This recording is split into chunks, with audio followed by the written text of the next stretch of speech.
Europeans of Reddit, what is a dead giveaway for American tourists in your country? My great-great-grandfather was from Ireland. White socks. Ankle-high white socks with running shoes and shorts. Themed t-shirt. Baseball hat even when it's not sunny. Fanny pack. Then again, I saw loads of Brits like this in Florida. Maybe it's just the international uniform of tourists. Talking to people. I live in Sweden. We don't talk to people here. Unless you speak the language, there's not much you can do to hide where you're from. Just be American. You're exotic to us cause you sound like the TV. You're exotic to us cause you sound like the TV. I don't know why, but that made me really happy. I used to work at a tourist information in northern Norway. I would talk to tourists all day, help them and sell them some small figurines of trolls as well. It's stereotypical, but Americans get so interested and excited by other people it's insane. I've traveled all over the world, and never have I met another people who actually really cares about complete strangers. It's nice. I had a family just asking me for directions, and the dad started talking about the figurine crap we were selling, and I casually mentioned that it's cute for tourists, but my grandfather used to scare us with stories of them, and the dad just ignited. He was so stoked about hearing about my grandfather, and I told him some of the stories. He was ecstatic, and at the end he asked how my granddad was now. I said something like he died 10 years ago, and the whole family actually got kinda sad. So for me, Americans are like crazy interested in you, your story, and super emotional. If you travel to France and get to talking to someone, and casually mention that your granddad died 10 years ago, they will toss you a sorry for your loss but not really care. Haha. If you are an American G, the high tones of your voice when you greet someone. Oh, hi, glass shatters. Also, I hate talking to the ones who end every sentence on a high note, like everything is a question. Compared to Europeans, Americans have a way greater sense of wonder at things. It's pretty cool. Europeans might take for granted the ability to take weekend breaks anywhere in Europe, whereas an American family might take one trip in their lifetime to Europe. I think it's great. I sit on the steps of St. Paul's Cathedral during my lunch break and barely look at it, while there is an American standing opposite me amazed that this is older than their country. It reminds me that it's pretty cool to live in London. Also, why would you want to blend in? Be respectful of other cultures, try and learn, but I think people should embrace where they're from. In Ireland it's the very thought out and planned outfit. Windbreakers, rain jackets, fanny packs, often on older American tourists, guides to island books, maps, and finally the confused look on their faces. Your accent. And your volume. Hearing Long Beach is dope as frick, and that unmistakably Californian accent was the biggest giveaway I've ever heard or seen. IT is dope as frick.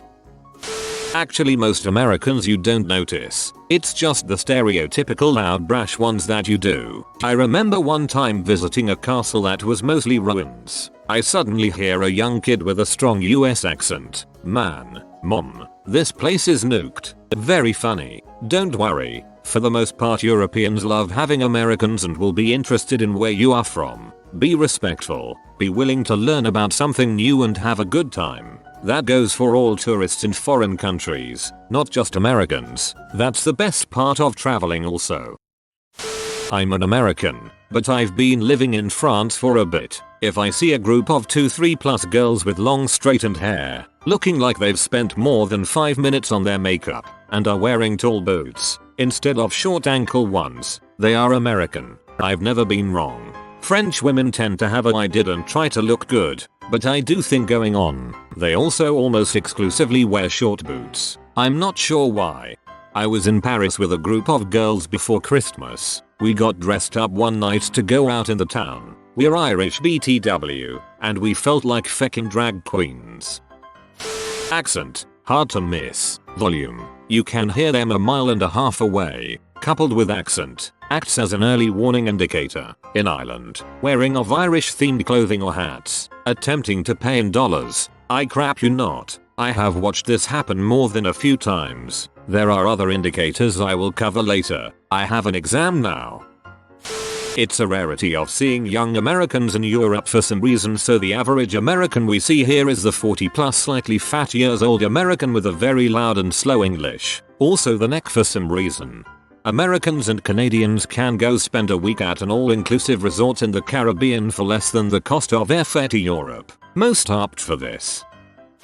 I experienced this while being a waiter in a fairly popular restaurant in Nuremberg, Germany. We had a lot of American tourists there ordering bratwurst and sauerkraut. You could always distinguish them from other tourists by the fact that they all seem to think all Germans are obliged to wear lederhosen all day and everywhere. It was hilarious how often I've been asked why I didn't wear them to work. It was a fancy place, so we all wore white shirts, black slacks. But that apparently made no sense to the Americans. That was the adorable thing. Far worse were the tourists that treated our waiting staff like they were retarded. I spent a part of my life in London, so I have basically no German accent while speaking English. Still, there were multiple occasions where Americans would immediately stop speaking in a normal voice when I came to their table and speak to me like one would with a kid. That's mentally handicapped. Even after I answered them in proper English, they would sometimes talk to each other normally and then addressing me like was handicapped again. Do not do that crap.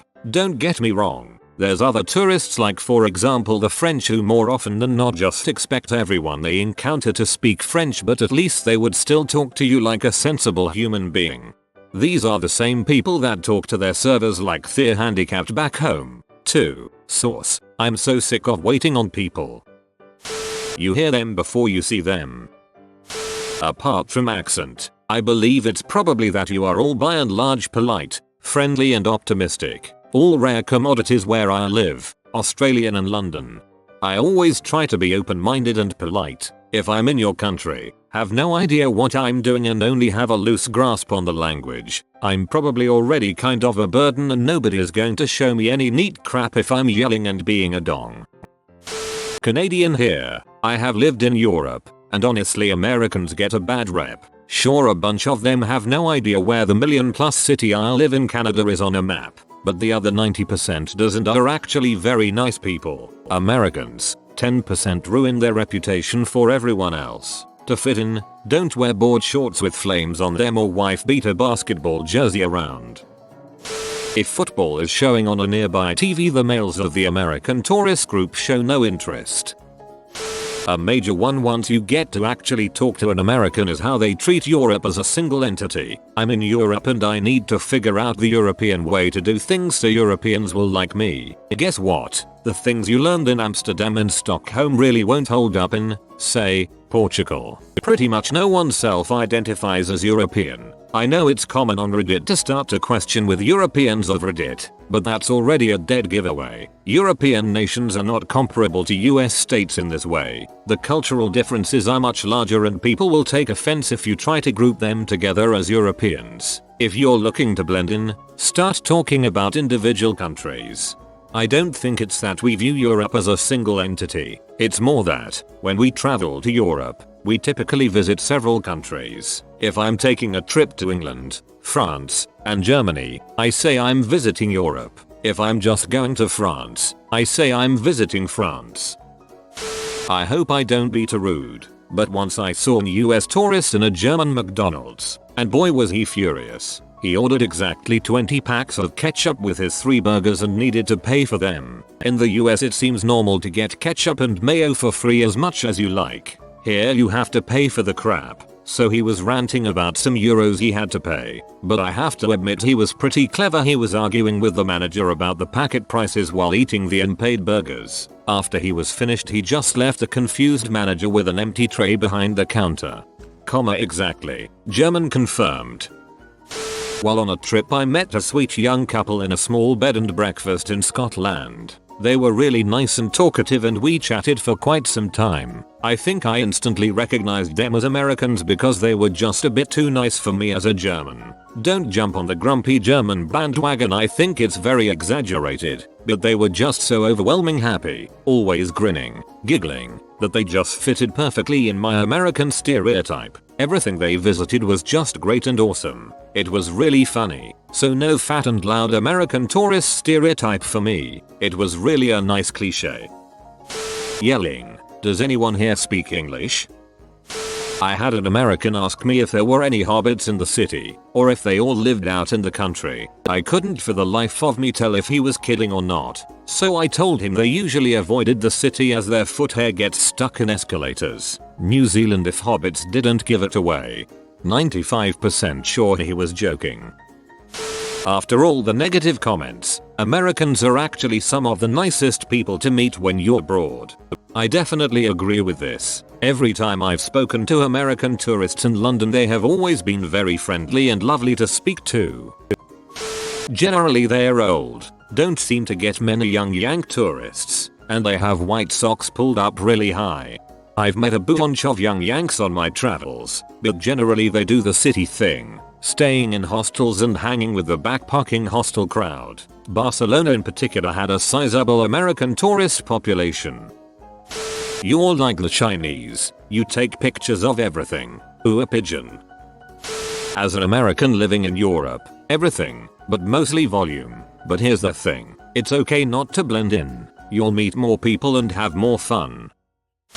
Sweet here. American tourists tend to be louder than other, but they also tend to be very nice and open-minded. One more thing about American tourists that stands out is their talk about visiting Europe. Europe is not a single country, and the different countries often have languages and cultures which are vastly different from each other. And I don't know that guy Sven from Gothenburg that you met 15 years ago in Aruba. As an American 21yo who's been studying in Spain for the past few months, I've come to be able to accept the fact that I'll look American. T-shirts, shorts, boat shoes, and that people are going to stare at me on the metro no matter what I do. I've also come to be able to recognize other Americans off the streets. We just look different. It's hard to place why, but mostly from our very casual clothes. Spaniards dress rather formally. It sometimes bothers me when I feel obligated to put on something more than sweatpants just to go around to the corner store. Why can't I just wear gym shorts and flip-flops? Also, I can hear other Americans from across a plaza. I never realized we spoke so loudly. We don't mean to be obnoxious. That is just our normal level of speaking. I consider myself a rather quiet and low-key guy, but sometimes I'll be speaking and then feel very shocked at how loud I sound. My voice will boom across the entire metro, car or restaurant. I'm looking forward to returning to the States to see if everyone is actually just yelling at each other all the time. As for the limited language knowledge, I myself speak English and Spanish. I agree that, yes, Americans have invented many modern technology and therefore modern terms are English, but many cooking and political terms tend to be French and Italian, and legal terms are still Latin. So I don't think that's an excuse for people to know English. It would have more to do with the globalization of today's world paired with American innovation. I'm sorry if that sounds pompous. The biggest reason I think that Americans don't speak many languages, though, is that yes, English is pretty standard across the globe, but we just don't have any reason to learn another language. We don't come into contact with people who don't speak English in the States. Many immigrants, yes, but not populations of people. During my travels in Europe, I see people in, say, Madrid who are British, Italian, French, etc. Europeans like to be distinguished by their country of origin, but they do travel across Europe with the same no barrier policy as Americans can travel in between states. Europeans speak many different languages and they are all interacting with each other constantly. You travel over a mountain and all of a sudden the language is completely different. I can't imagine going from New York to Chicago and all of a sudden everyone speaks some different Germanic or Romanic language. If the US had never gone through the Louisiana Purchase, or had lost the Spanish-American War, maybe there would be a general knowledge among the populace of French or Spanish. This is a lot to read. I just felt the need to add my 2 cents. Goodjob. I once saw an American family walking down a street in Stockholm passing a 2L bottle of Coke between them in January. I crap you not. Well, at least they were sharing, and 2L is usually cheaper than separate bottles. Now, if each one had a 2L. Till that Europeans think America is completely comprised of baby boomers.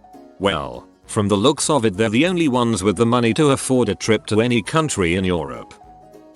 Remember that the tax is included on the price tags menus.